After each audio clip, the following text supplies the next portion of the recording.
My goodness! You make I'm sabog sorry. way. You're not watching your eyes. Are you the chairman of the road? Sorry, that gonna was really pay for that? clumsy of me. My God, beat up! I'm really very sorry. problem, huh? This.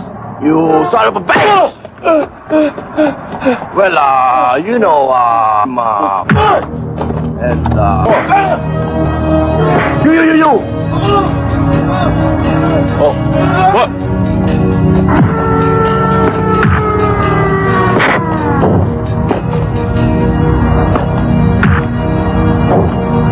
Demonyo ka. Sa likod ng mga kamay mo, pati mga bata ako, tinalo mo. Galing. Natagpuan ko rin ang lalaking kasing tarantado kong kumana. Natawa pa. Mag-asawang sampal yun, Kailan tayo kinasal? Anong tawag mo dyan? Eh, di break na tayo. Iba rin ang demonyong to. Kaya nauubos sa mga turista sa Maynila ay dahil sa mga katulad mo.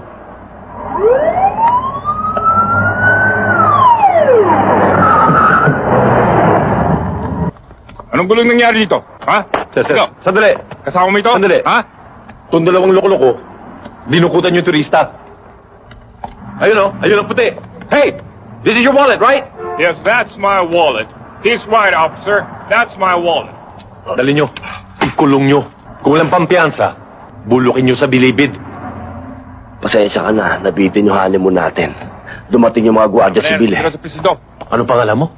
Karding, Hahanapin kita. hihintayin kita. Baka sakaling matuloy na honeymoon natin. Tama na. Sige na.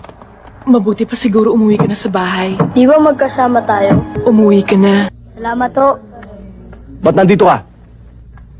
Oh, padala ni Ate Loleng. Pambayad mo daw dito. Saan kumuha ng pera si Loleng? Ewan ko.